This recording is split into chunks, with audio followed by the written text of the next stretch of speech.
El salmista lo tenía claro. El salmista decía: lámpara es a mis pies tu palabra y lumbrera a mi camino. Necesitamos constantemente la palabra del Señor en todas nuestras decisiones. Necesitamos constantemente la palabra del Señor en nuestro diario vivir para tomar las decisiones correctas en los momentos oportunos. Amén. Por lo tanto, yo hoy necesito que esa palabra administre mi corazón y administre mi vida. Y yo quiero preguntarte en estos momentos, ¿cuántos desean en esta hora y en estos momentos ser aconsejados por Dios?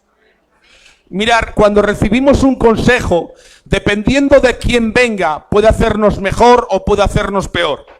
Pero todo el consejo que sale de la boca del Señor es para el bien de su pueblo. Amén. Dice la Biblia que Dios no tiene pensamientos de mal, sino pensamientos de bien para su pueblo. Amén. Todo el consejo que sale de la boca del Señor para sus hijos son pensamientos de bien y no de mal. Por lo tanto, hoy Dios tiene un consejo que darte, tiene una palabra de instrucción para ti en estos momentos, para que podamos entender que necesitamos esta palabra que nos guíe hacia el camino de la verdad. Amén. Yo quisiera que orásemos, que oren por mí, porque en esta mañana necesito que Dios me fortalezca en medio de la debilidad que siento. Amén. Así que cierra tus ojos un momento, por favor. Oh Señor. Voy a pedir al pastor Miguel, por favor, que puesto en pie ore por mí, para que el Señor me dé fortaleza en estos momentos.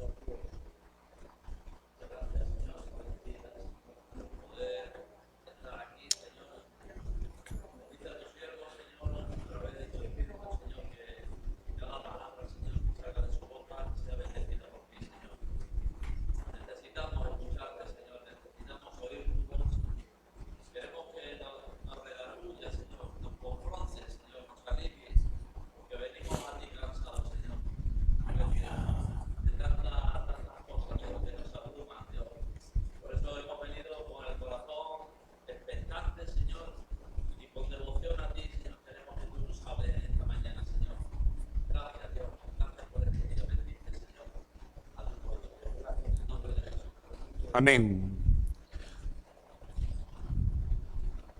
Yo la semana pasada les compartía de un tema que creo que es de suma importancia en medio de los días que estamos viviendo. Amén. Miren, vivimos tiempos difíciles, vivimos tiempos atípicos, vivimos tiempos que quizá muchos de nosotros nos han desequilibrado un poco en todos los planes que teníamos, ¿verdad? Pero hermanos, en medio de este tiempo atípico que vivimos, la iglesia tiene que vivir llena y radiante de los recursos que en Cristo hemos obtenido. Hoy en día es lamentable ver la decadencia espiritual que se encuentra en medio del mundo cristiano. Yo quiero continuar con el tema de la semana pasada, decadencia espiritual. Hermanos, vivimos en una época decadente, donde la iglesia tenía que brillar con más luz, donde la iglesia tenía que tener aún más sabor. Vivimos tiempos donde la iglesia brilla con una luz muy tenue y donde ese sabor que tenía que marcar la diferencia no es tan perceptible. Hermanos, igual que hay una gran diferencia entre el hecho de estar vivos y el de disfrutar de una buena calidad de vida física y emocionalmente, así también existe una gran diferencia entre el hecho de estar espiritualmente vivos y el disfrutar de una vida espiritual abundante. Porque son muchos los que están vivos, pero viven vidas que no son abundantes. Amén. El Señor dice en Juan capítulo 10, versículo 10, el ladrón solo viene para robar, matar y destruir, pero fíjense lo que dice aquí. Yo he venido para que tengan vida, pero no una vida cualquiera, dice, y para que la tengan en abundancia. El ladrón solo viene para robar, para matar y destruir. Yo he venido para que tengan vida y para que la tengan en abundancia. Dice en Juan capítulo 1, versículo 16, yo voy a citar antes de entrar al mensaje 4 o 5 textos para que ustedes vayan entrando en el tema que quiero compartirles en esta mañana. Dice, pues de su plenitud todos hemos recibido gracia sobre gracia, es decir, no una gracia cualquiera. En Cristo, cuando hemos sido llamados en Cristo, hemos recibido tantos recursos que vivimos en gracia sobre gracia. Hay muchos recursos ilimitados en Cristo. En el momento que hemos nacido de nuevo, en el momento que hemos sido traspasados de muerte a vida, podemos disfrutar en Cristo de todos esos recursos ilimitados para poder tener una vida sobreabundante. Amén, hermanos. Los recursos de la gracia son ilimitados en Cristo y nosotros somos partícipe de ellos ilimitadamente. ¿Y cómo puede ser que nosotros que hemos nacido en Cristo y que podemos disfrutar de esos recursos ilimitados que están a disposición de su iglesia para vivir una vida espiritual abundante, cómo puede ser que vivamos vidas decadentes espiritualmente? ¿Cómo puede ser de que en medio de la cristiandad hoy en día lo que identifica al cristiano sea la mediocridad y no la vida abundante en Cristo, hermanos? ¿Cómo puede ser que vivamos vidas mediocres, riquíticas, espiritualmente?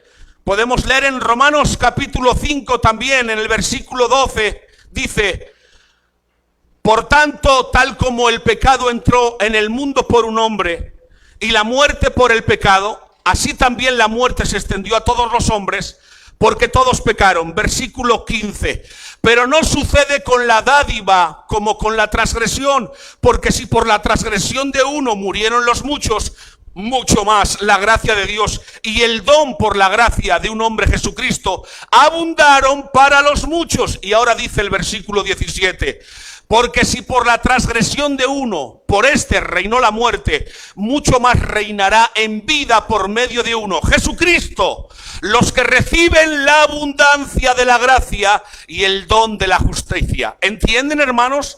Una vez que hemos sido engendrados en Cristo, no disfrutamos de recursos limitados, sino que tenemos a nuestra disposición gran cantidad de recursos para vivir vidas abundantes, independientemente de la situación que estemos viviendo, independientemente del momento que estemos viviendo, podremos disfrutar de esa vida sobreabundante en Cristo Jesús. Amén. La pregunta que quiero hacerte en esta mañana: si tuvieses que definir tu vida espiritual, ¿cómo la definirías en esta mañana? ¿Abundante o mediocre? Efesios 1:7, y con este ya entramos al sermón.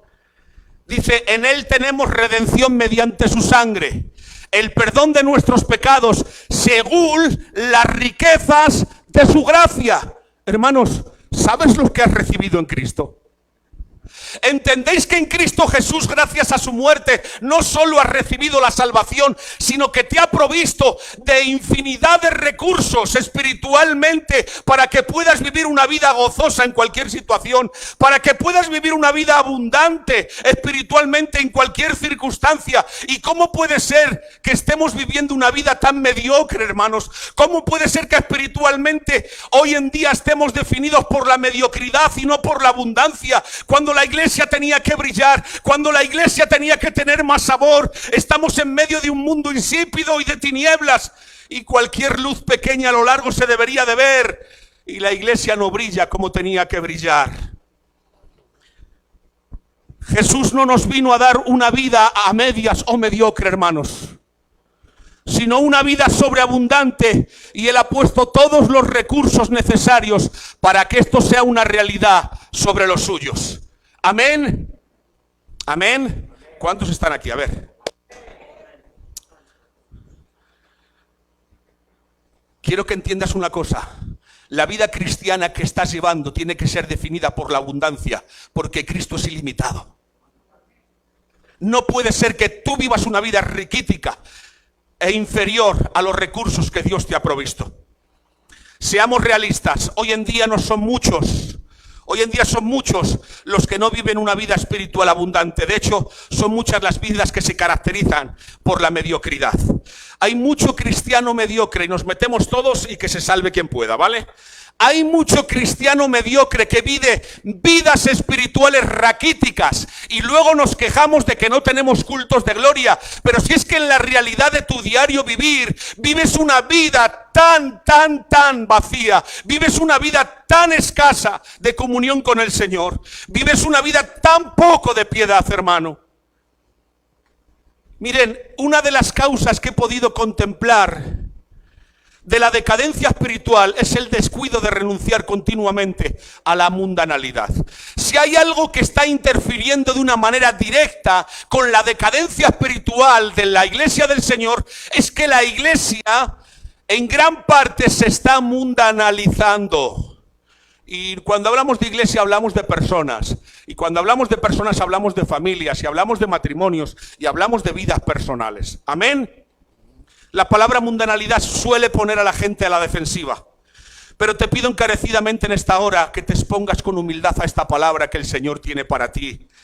La palabra mundanalidad suele poner a la gente a la defensiva. Este no es un tema que generalmente se escucha con agrado y soy consciente de ello. Cuando se predica sobre el consuelo de Dios, cuando se predica sobre el amor de Dios, cuando se predica sobre la gracia de Dios, son temas que generalmente generan mucha expectativa. Pero cuando se predica sobre la mundanalidad, no genera el mismo efecto. Hay gente que asume que cuando se predica de mundanalidad, ya entramos en términos legalistas. Y Dios me libre del legalismo, hermanos. Una vida piadosa está tan lejos del legalismo como lo está el cielo del infierno, hermanos.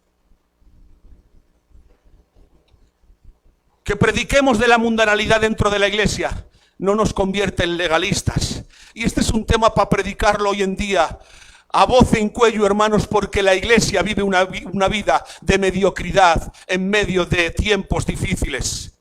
Yo te pido en esta mañana, por favor, que tengas hoy y que consideres lo que la Biblia dice sobre este tema de máxima importancia.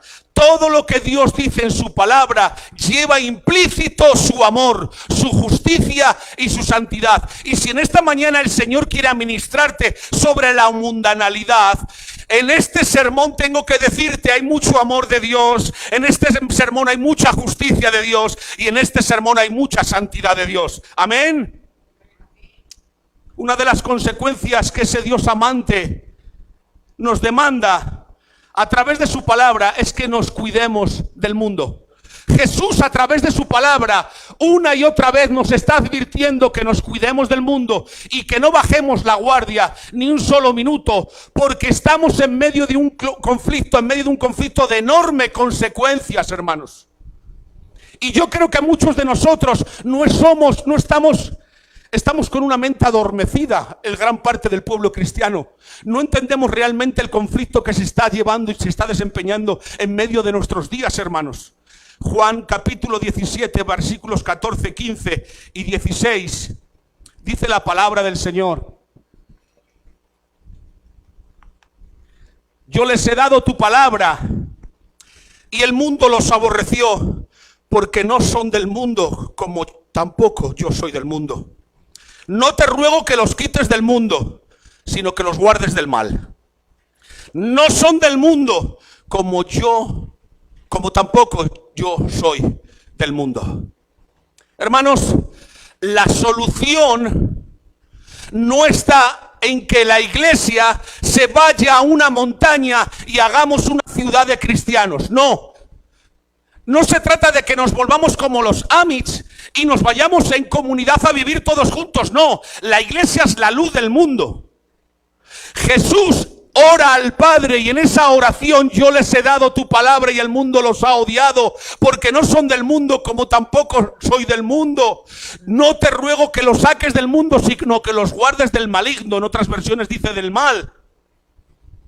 Jesús dijo: no te ruego que los quites del mundo, sino que los guardes del mal. Por eso en Santiago capítulo 4, versículo 4, dice la palabra del Señor: oh almas adúlteras, ¿no sabéis que la amistad del mundo es enemistad hacia Dios? Por tanto, el que quiere ser amigo del mundo se constituye enemigo de Dios. He empezado diciendo que gran parte de la decadencia espiritual que vive el mundo cristiano hoy en día es porque la iglesia, se está mundanalizando. ¿Y eso qué quiere decir? Hemos empezado a hacer amistades que no debíamos de hacer. Hemos empezado a hacer amistades con el mundo, con el sistema del mundo, con ciertas cosas que hay en el mundo que han perjudicado a la vida espiritual de la iglesia, de las familias, de los hijos, de las personas, hermanos. Por eso dice en 1 de Juan capítulo 2, versículo 15, no améis al mundo ni las cosas que están en el mundo. Si alguno ama al mundo, el amor del Padre no está en él, porque todo lo que hay en el mundo, la pasión de la carne, la pasión de los ojos, la arrogancia de la vida, no proviene del Padre, sino del mundo. Y el mundo pasa y también sus pasiones, pero el que hace la voluntad de Dios permanece para siempre. ¿Qué nos enseñan estos textos de una manera clara y evidente? Primero, nos enseñan que el amor a Dios y el amor al mundo son incompatibles. Tú no puedes estar amando a Dios y amando las cosas del mundo y al mundo a la misma vez, porque no tienen compatibilidad, hermanos. Nos enseña que el amor a Dios y el amor al mundo son incompatibles. La enemistad de Dios con el mundo es irreconciliable. La enemistad de Dios con el mundo es irreconciliable. Y tengo que decirte, nosotros no hemos sido llamados a generar un acuerdo de paz con el mundo. Quiero que me entendáis, me vais a entender un poquito más adelante. La enemistad de Dios con el mundo es algo irreconciliable y a nosotros no se nos ha dado el encargo de realizar un tratado de paz, sino que se nos ha dado el encargo de alinearnos a la voluntad del capitán nuestro. Amén. ¿Cuál es tu encargo? Que tú cumplas con la voluntad del Señor en medio de este mundo. No que generes alianzas de paz con el mundo. No que generes alianzas de amistad con el mundo, sino de que seas un agente de influencia en este mundo.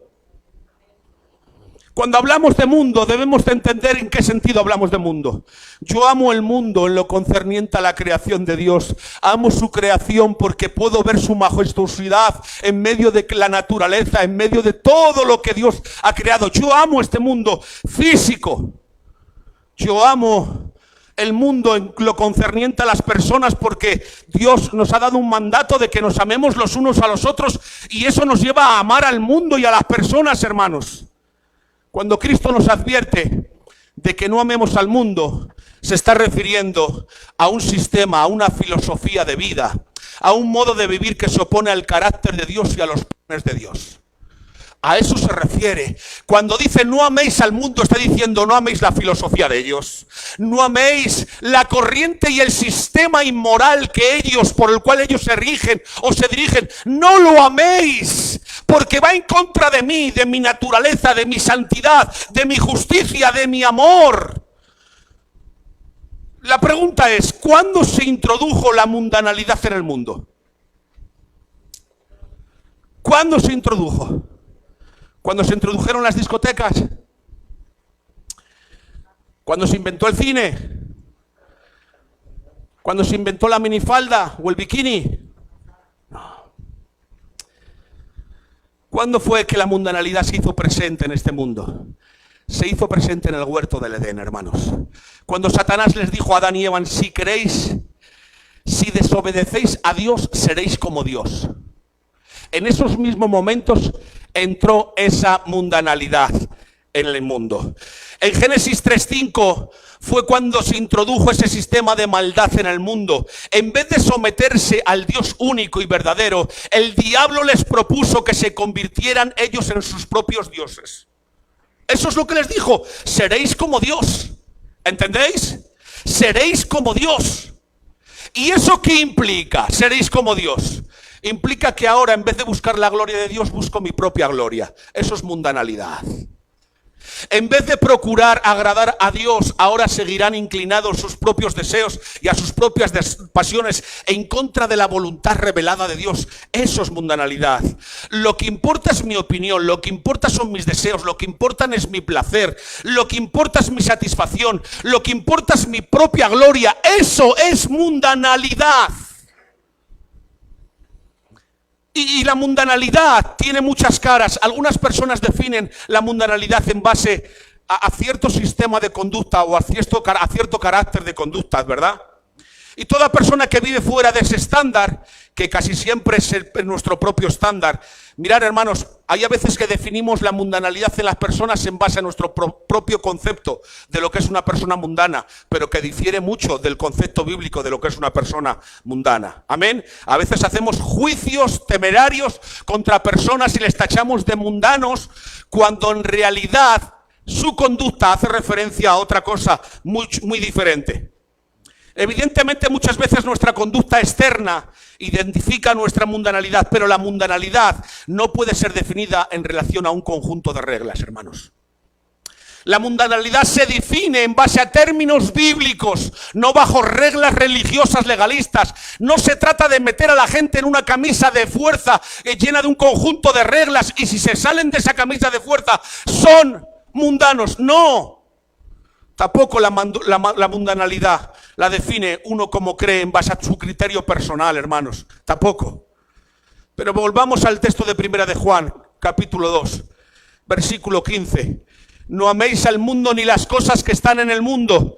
Si alguno ama al mundo, el amor del Padre no está en él. Porque todo lo que hay en el mundo, la pasión de la carne, la pasión de los ojos y la arrogancia de la vida, no proviene del Padre, sino del mundo. Y el mundo pasa y también sus pasiones, pero el que hace la voluntad de Dios permanece para siempre. Juan es bien claro. Primero nos dice, no amen el sistema, la ideología, sus ideas, pero Juan no se queda ahí. Él dice, no solo no amen la ideología, no solo no amen el sistema, sino que no amen tampoco las cosas que hay ahí. ¿Entienden? Es que la iglesia está empezando a amar cosas que hay ahí en el mundo, que no tienen por qué ser pecado, que pueden ser lícitas, pero que cuando hacemos de eso nuestra primera necesidad o nuestro primer objetivo primario, las estamos convirtiendo en ídolos. ¿Cuáles son esas cosas que Juan nos dice que no amemos? Si alguno ama al mundo, el amor del Padre no está en él. Y ahora fíjense lo que dice, porque todo lo que hay en el mundo, la pasión de la carne, la pasión de los ojos, la arrogancia de la vida, no proviene del Padre, sino del mundo. Fíjense, noten esto, cómo lo define Juan. Los deseos de los ojos, los deseos de la carne, la vanagloria de la vida, no proviene del Padre, sino del mundo.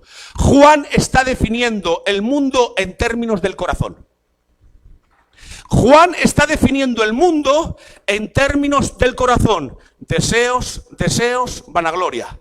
Deseos de los ojos, deseos de la carne, vanagloria.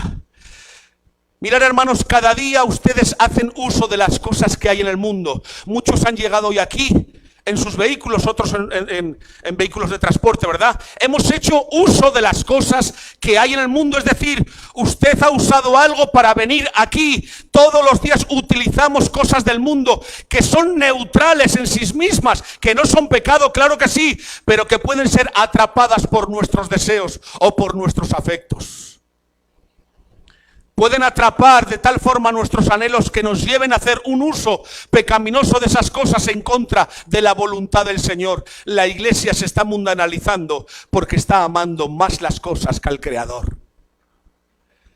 Y hemos amado más un coche nuevo, hemos amado más una casa nueva, hemos amado más un trabajo fijo, hemos amado más ciertas cosas que hay en este mundo que no tienen por qué ser pecado en sí mismas, pero que a convertirlas en los objetos primarios hemos pecado contra Dios y nos estamos mundanalizando.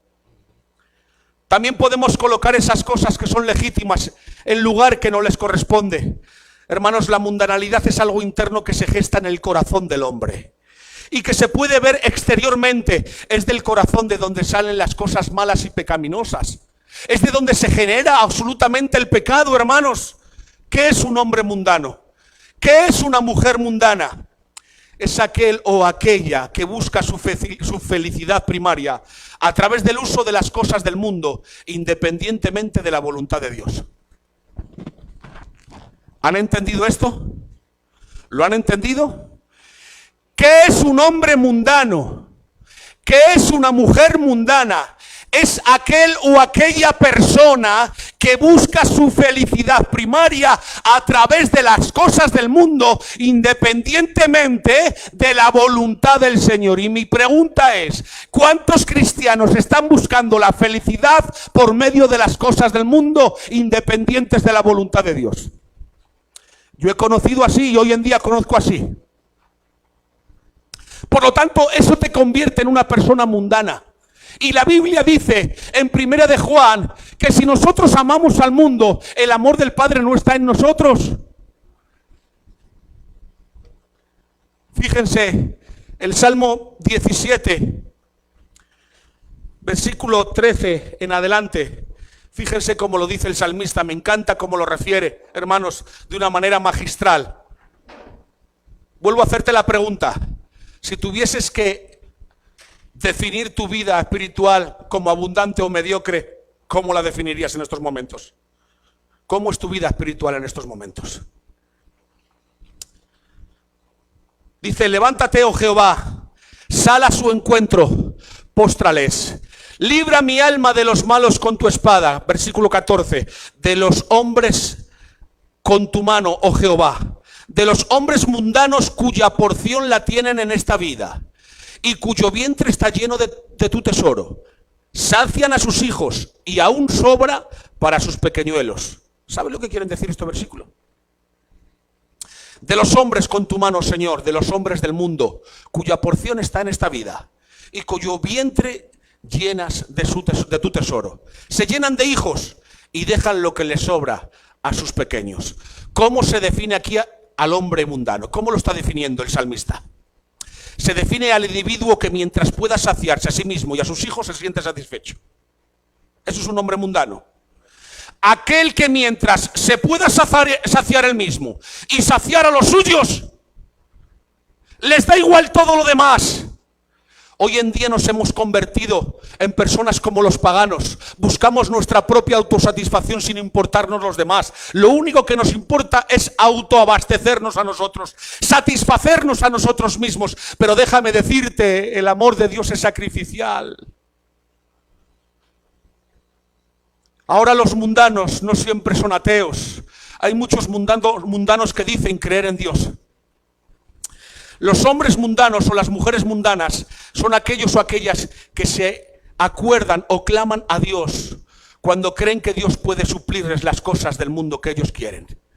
Esos hombres mundanos y hombres mundanas, ¿cuántos han orado así? ¿Cuántos han clamado al Señor?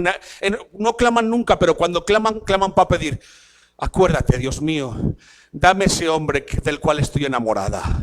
Dame esa mujer del cual estoy enamorado. Señor, dame esa casa. Dame ese coche.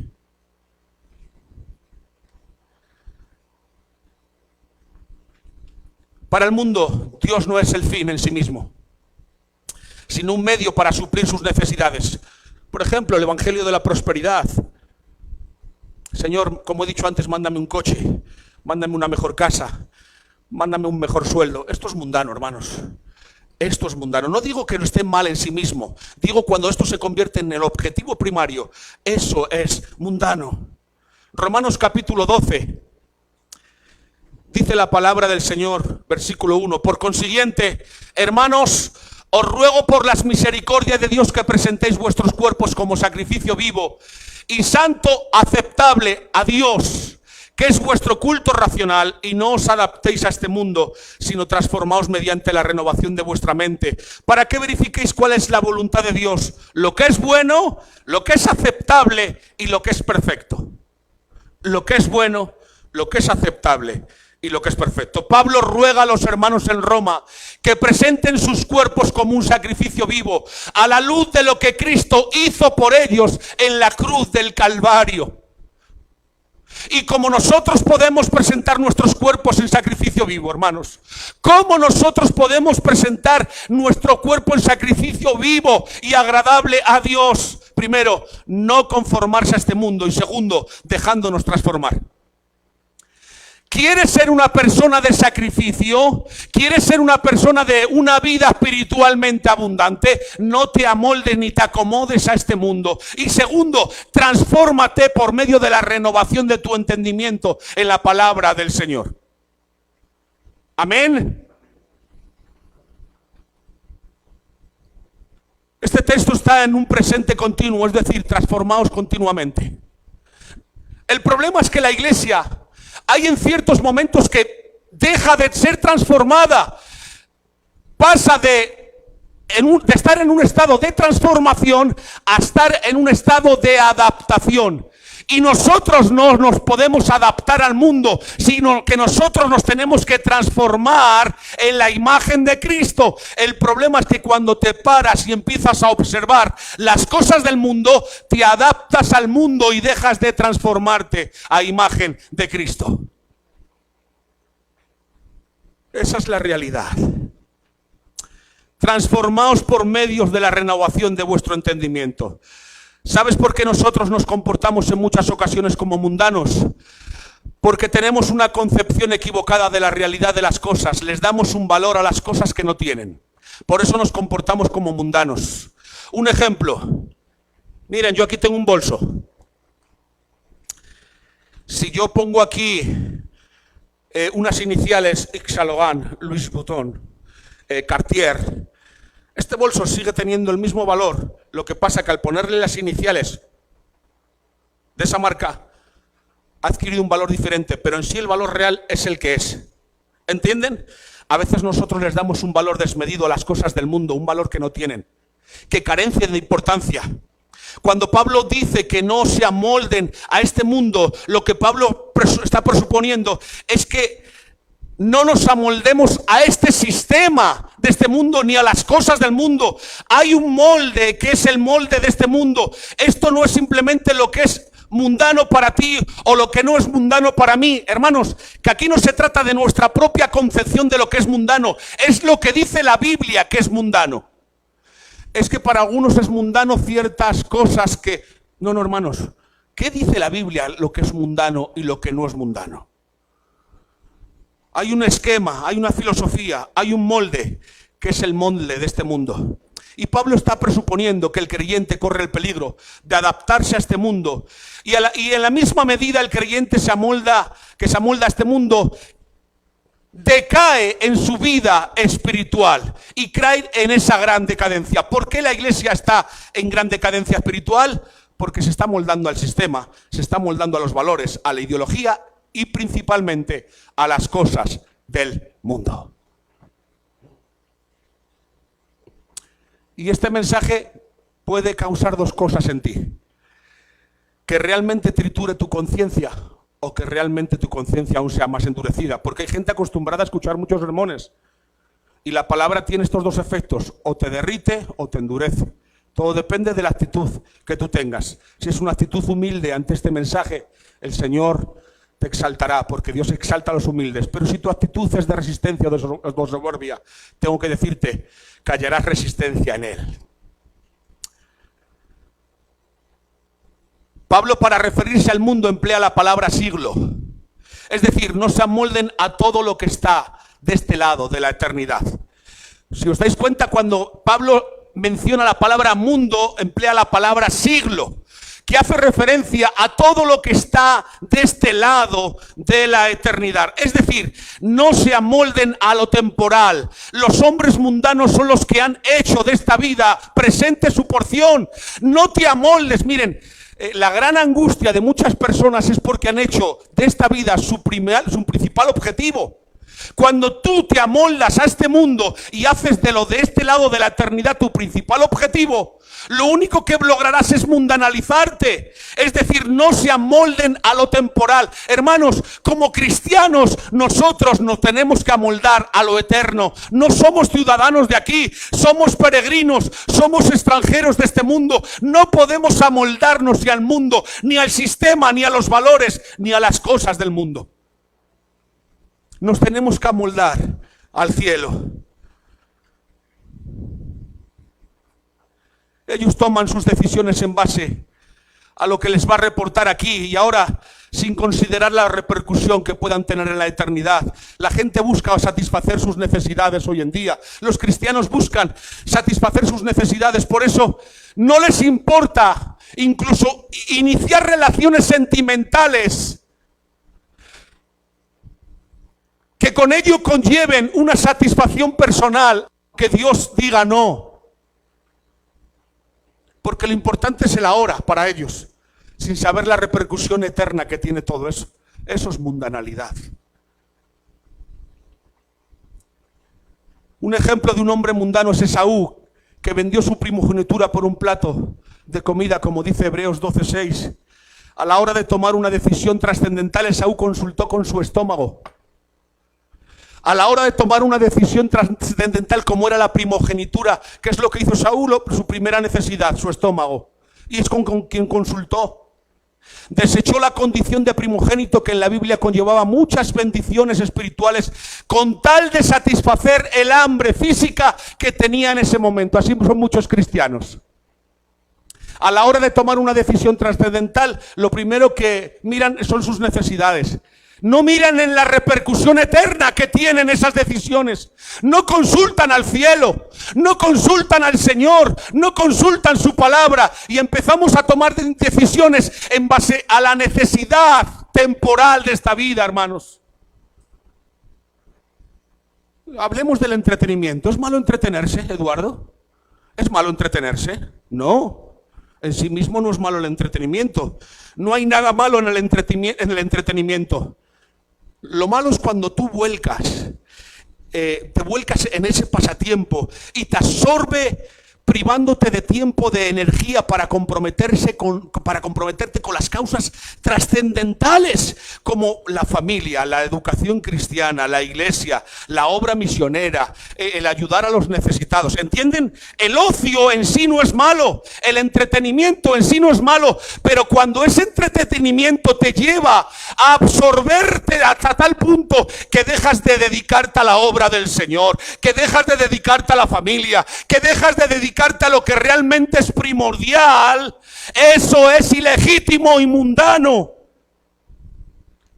Es legítimo ver televisión, es legítimo estar en las redes sociales, es legítimo la PlayStation. La pregunta es, ¿cuánto tiempo te está absorbiendo? ¿Cuánto tiempo te está absorbiendo? El hombre que a la hora de tomar una decisión lo hace en base a sus deseos o beneficios temporales que tendrá, y no buscando primeramente el reino de Dios y su justicia, tal hombre o tal mujer es un mundano.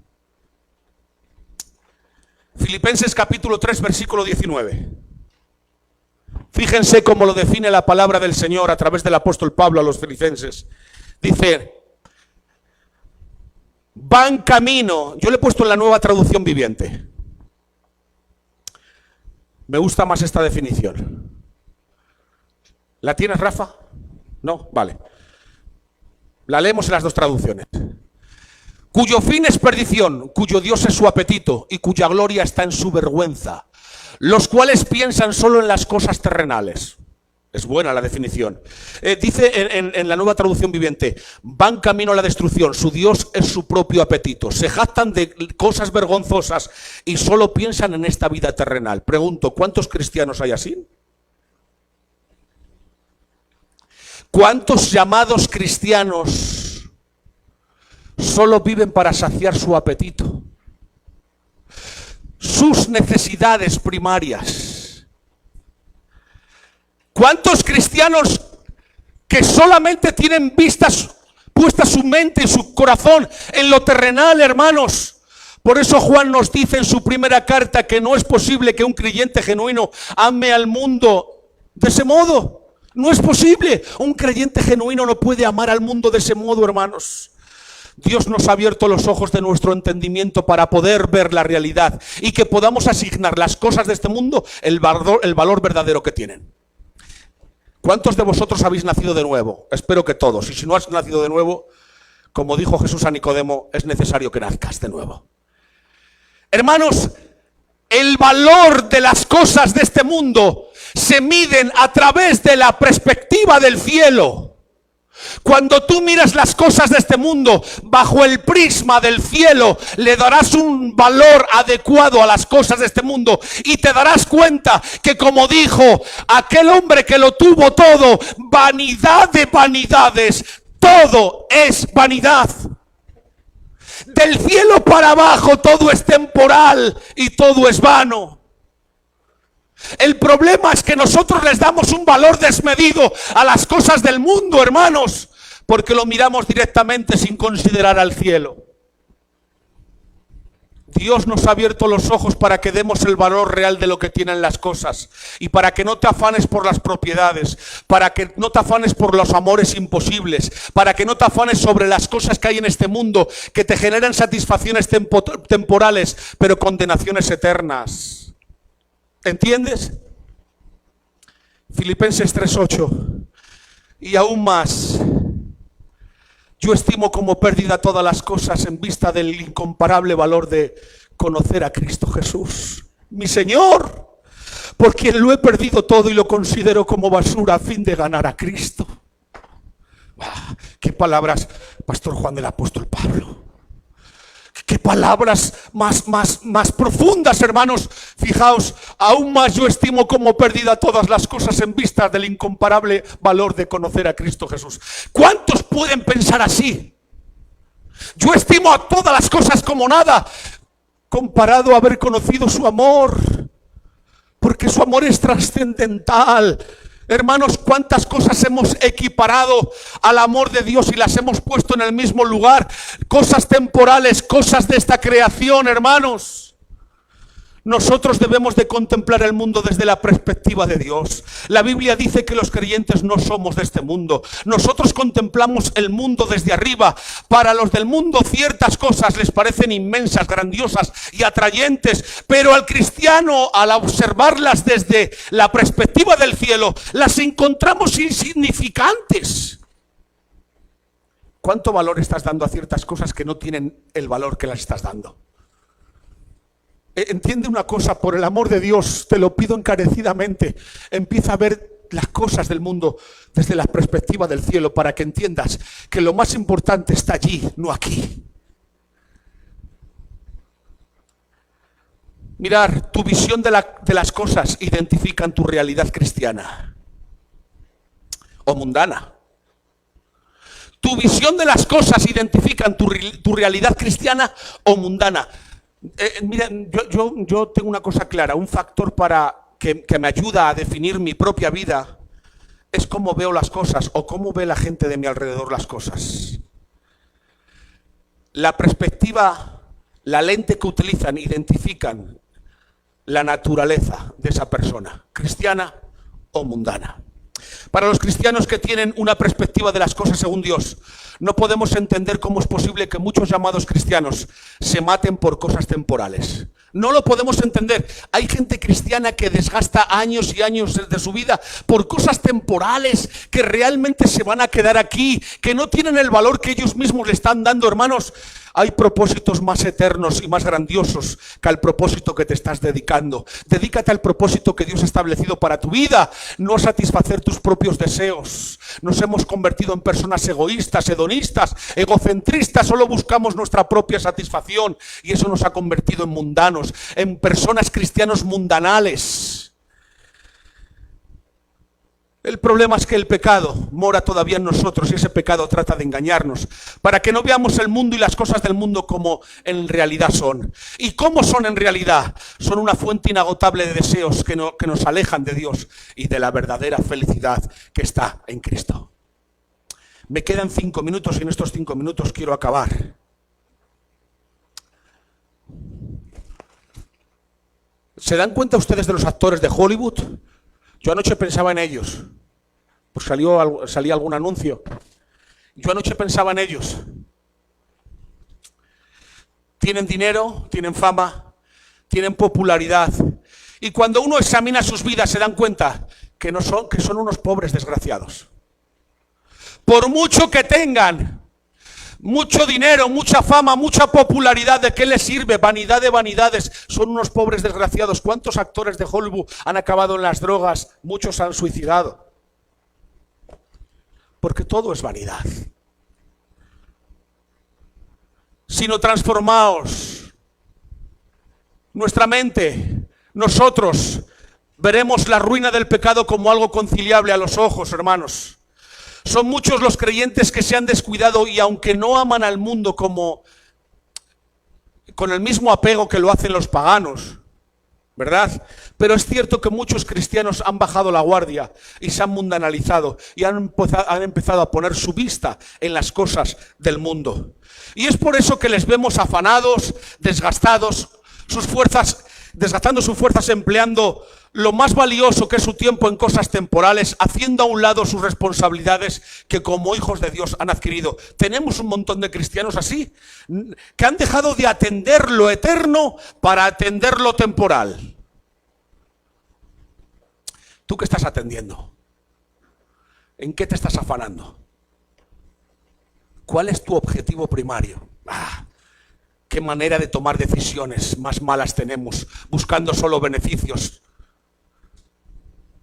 Tenemos que luchar constantemente porque es muy fácil hacer de las cosas del mundo el objeto primario de nuestra vida. Es muy fácil hacer de las posesiones el objeto primario de nuestra vida. Debemos ver a través de la fe la temporalidad de las cosas del mundo en comparación a lo eterno, a la vida verdadera, hermanos. Primera de Juan 5:3 dice, porque este es el amor de Dios, que guardemos sus mandamientos y sus mandamientos no son gravosos, porque todo lo que es nacido de Dios vence al mundo y esta es la victoria que ha vencido al mundo, nuestra fe.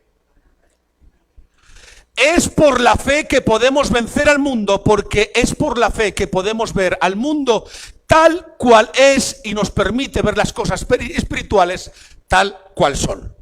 Solo a través de la fe podemos dar el valor que tienen las cosas del mundo y solo a través de la fe podemos dar el valor que tienen las cosas Dios. Por fe vemos la gloria de Cristo. Por fe vemos la belleza de nuestro Salvador. Por fe vemos la grandeza de nuestra salvación. Por la fe, solo a través del prisma de Cristo podemos ver la verdad, solo a través del prisma de Cristo podemos ver el camino y solo a través del prisma de Cristo podemos ver la vida.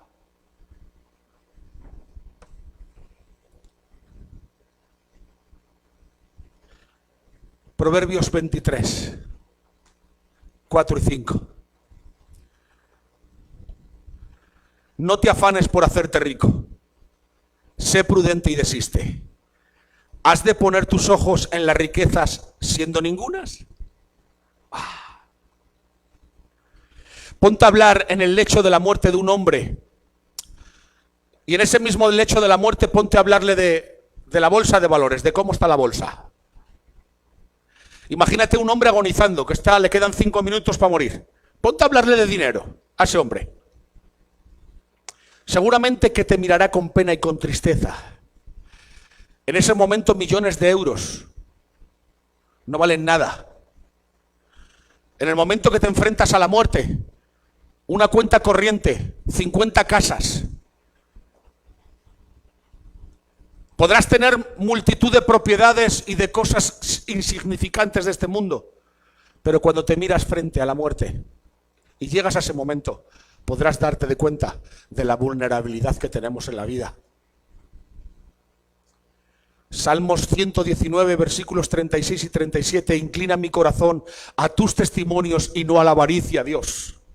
Aparta mis ojos que no vean la vanidad de esta vida. Avívame en tu camino. ¡Wow! El salmista lo sabía el salmista, lo había experimentado, por eso lo dice.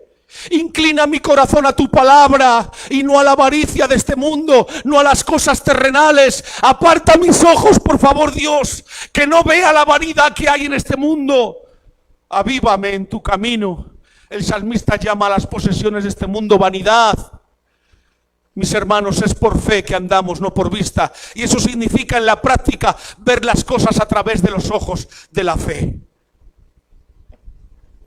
Por eso dice el apóstol Pablo en 2 de Corintios capítulo 4 versículo 18, no mirando nosotros las cosas que se ven, sino las que no se ven, pues las cosas que se ven son temporales, pero las cosas que no se ven son eternas. Pregunto, ¿qué estás mirando? ¿Qué estás mirando? ¿Qué es lo que te mueve en estos momentos?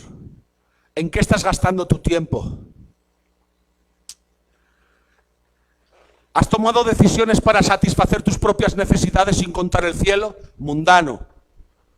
¿Has tomado decisiones en este último tiempo para satisfacer tus propios apetitos sin contar con el cielo? Mundana. El amor de Dios y el amor del mundo son irreconciliables. No pretendas disfrutarlo. El mundo junto, todos sus placeres no valen nada, es basura.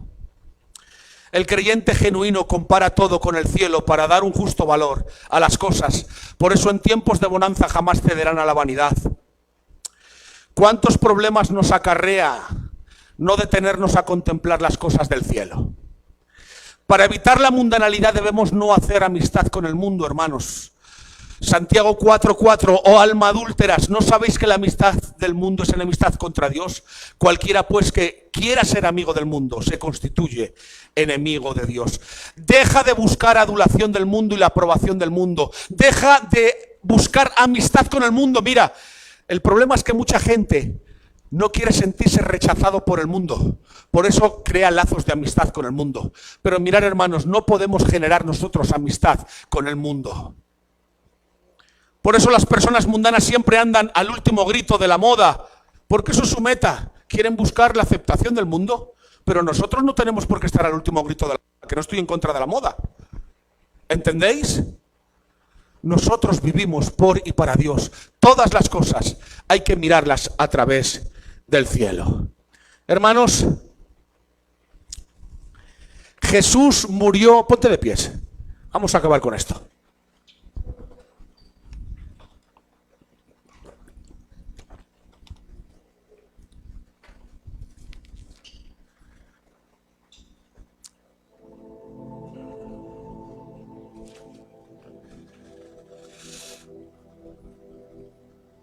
Todavía no acabó la reunión.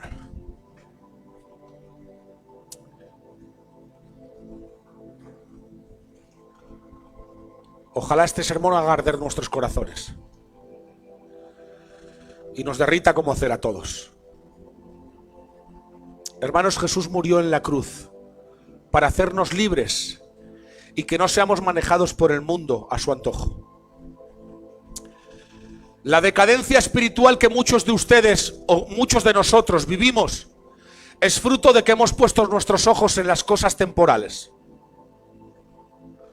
La decadencia espiritual que muchos de nosotros vivimos es fruto de que hemos empezado a amar las cosas del mundo. Pero Dios ha puesto una cantidad de recursos ilimitados para vivir vidas sobreabundantes, donde la gloria de Dios se manifiesta a través de nuestras vidas, de nuestras familias, de nuestra iglesia. Pero es necesario que cumplamos con la parte que nos corresponde. Debemos de transformarnos y eso depende de nosotros, hermanos. Hay una parte que nos corresponde a nosotros para no adaptarnos a este mundo. Para no ver las cosas de este mundo como el mundo las ve. Nuestra mente tiene que ser transformada a la mente de Cristo, hermanos. Y en eso tú tienes tu parte. La adaptación al mundo nos lleva a personas mundanales. Hermanos, quiero decirte algo. ¿Pondrías todo tu dinero en un banco del cual tienes noticias que hoy mismo quebrará? Si tuvieses hoy ahora mismo 50 millones de euros, ¿pondrías esos 50 millones de euros en un banco que tú sabes que va a quebrar mañana? Asimismo es el hombre que pone sus afectos en el banco de este mundo, sabiendo que este mundo va a quebrar. Y aquel que pone todos sus tesoros en este mundo, su rédito será el infierno. ¿Vas a poner de verdad todos tus réditos en este mundo? Hoy te invito a que mires a Cristo y pongas en Él todos tus afectos. La rentabilidad es alta, pues es la vida eterna con Él. Iglesia del Señor, estamos llamados a marcar la diferencia. ¿Por qué vivir una vida mediocre? Si fuéramos sinceros en esta mañana. Si fuéramos sinceros y realmente esto nos doliese, hoy nos humillaríamos ante el Señor y pediríamos perdón por nuestra mediocridad. Dios te ha llamado a vivir una vida de excelencia, no una vida de mediocridad. Dios ha preparado, y en Cristo Jesús hay un montón de recursos para que vivas una vida, independientemente de tu situación o tus circunstancias, sobreabundante. Los discípulos del Señor vivían vidas sobreabundantes, aunque atravesaron por circunstancias muy nefastas o críticas. Pero la abundancia de la vida espiritual era más que evidente en sus vidas. Y por donde iban marcaban la diferencia y trastornaron el mundo. La iglesia hoy en día tiene que seguir trastornando el mundo con el mensaje del evangelio y de la palabra y de las buenas nuevas. En cambio no estamos generando influencia porque nos estamos mundanalizando. ¿No te da pena eso? No puede tener comunión la luz con las tinieblas. No podemos pretender disfrutar del amor de Dios y del amor de las cosas del mundo a la vez. ¿No te da pena? ¿Cuándo vas a dejar de tomar decisiones basadas en tus intereses? Sin mirar al cielo. ¿Cuándo? Cierra tus ojos ahora. Ora al Señor. Ora al Señor, por favor. Define tu vida ahora delante del Señor. Sal de la mediocridad. Dios te ha llamado a vivir una vida abundante. Joven que me escuchas, no seas un mediocre. Dios te ha llamado a vivir una vida abundante en Él. Mujeres que me escucháis, no miréis las cosas del mundo banales a través de los ojos de la carne, miradlo a través de los ojos de la fe, vuestras miradas en el cielo, para poder dar el valor necesario y equitativo a las cosas de este mundo. Hombres que me escucháis, que tomáis vuestras decisiones en base a vuestros objetivos primarios. Es momento de que empecéis a tomar decisiones en base a la voluntad del Señor, sacrificando vuestros cuerpos como sacrificio santo y agradable, porque ese es vuestro culto racional. ¿Por qué vivir una vida de mediocridad cuando Él ha muerto en la cruz del Calvario no solo para darte salvación, sino para que vivas en gracia sobre gracia? Empieza a disfrutar de los recursos que Cristo ha preparado para los hijos. Hemos sido llamados a marcar la diferencia en un mundo de tinieblas. ¡Brilla! Hemos ido a ser el sabor en medio de un mundo insípido. Es momento de que empieces a dar sabor. Por favor, sal de la mediocridad ya. Huye de la mediocridad. Di no al mundo. Di no a las pasiones. Si tú eres un cristiano genuino y sabes que estás en medio de esa condición mediocre, arrepiéntete. Deja lo que te está lastrando. Todo aquello que has adquirido de este mundo para saciar tu necesidad, que sabes que va en contra de la voluntad del Señor, ahora es momento que lo dejes aquí. Si tú no eres una persona que has puesto tu fe en Jesucristo, si nunca lo has hecho, es momento de que vengas a los pies de Cristo, confesando que Jesucristo es el Hijo del Dios viviente. La inversión que hagas en este mundo te llevará a la ruina total. Yo te invito hoy que inviertas en el reino de los cielos, donde la rentabilidad es eterna y para siempre. Iglesia del Señor, yo te invito ahora a que clames al Señor. Y quiero un minuto más, que levantes tus manos y que empieces a buscar un minuto al Señor. Un minuto, por favor, un minuto. No te entre la prisa por ir a comerte el bocadillo. Es más importante esto. Un minuto nada más. Sal de la mediocridad, por favor, sal de la mediocridad ahora. Di, Señor, quiero disfrutar de la vida abundante. Quiero disfrutar de esa vida abundante. Yo voy a rogar al pastor Juan Vargas, por favor, una oración de fe. Pastor, una oración de fe a favor de la iglesia. Que Dios avive el fuego de su espíritu en medio de este pueblo.